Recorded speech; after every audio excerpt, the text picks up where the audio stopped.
Bonjour chers téléspectateurs, dans cette vidéo nous allons parler d'une plante dont vous connaissez certainement. N'oubliez pas d'activer la cloche de notification et de mentionner son nom dans les commentaires.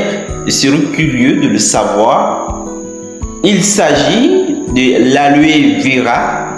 Les Mandingues l'appellent Sindintoro, les Akans Sirebirebe, le Sénifo Nembeleke. C'est une plante herbacée vivace originaire de l'Afrique australe et centrale, puis introduit en Afrique du Nord, en Inde, en Chine, en Amérique, dans un but commercial. Ensuite importée en Afrique de l'Ouest, où elle est cultivée dans des pots et des massifs de fleurs. L'OMS 1991. Les parties utilisées sur la plante, c'est les feuilles entières, le jus jaunâtre ou le gel transparent. Elle est indiquée dans plusieurs actions thérapeutiques. Un cathartique, c'est-à-dire un laxatif, qui est un anti-inflammatoire, un antibactérien, un antiviral, démontré par Sample et al. En 2001. Également un anticancéreux, un antiprotozoaire, un antiparasitaire, un insecticide, un analgésique, un vulnéraire pour la guérison des plaies et des brûlures.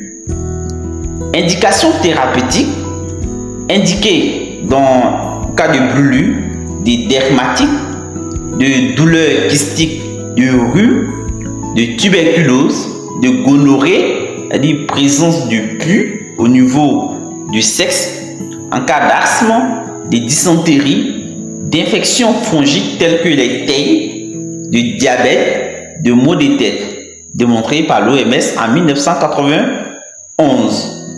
Les précautions d'utilisation de l'aloe vera, un usage excessif et prolongé doit être évité car elle peut provoquer le vomissement, une diarrhée avec présence de sang et de mucus, une gastrite, selon l'OMS en 1999. Des effets indésirables possibles tels que gastrite, des vomissements et des diarrhées. En cas de ces effets indésirables, il faut arrêter la prise de l'aloe vera. Les contre-indications possibles. L'aloe vera est contre-indiquée chez les moins de 10 ans, chez les femmes enceintes et allaitantes.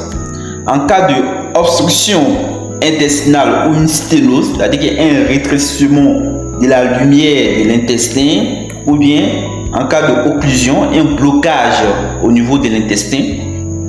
En cas d'atonie musculaire, par exemple dénutrition ou chez les personnes adultes où il y a une fonte musculaire.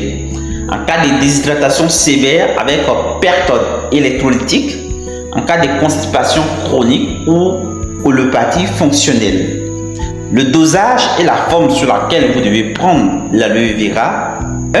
Le jus en raison de le jus séché en raison de 50 à 200 mg par jour par voie orale chez les adultes. La décoction en raison de 2 cuillères par jour avant les repas. La conservation doit se faire dans un endroit sec et frais, dans un récipient fermé à l'abri de la lumière et à l'abri de la portée des enfants. Si cette vidéo vous a plu, n'oubliez pas d'activer la note de notification pour ne manquer aucune de nos vidéos. Prenez bien soin de votre santé. À très bientôt.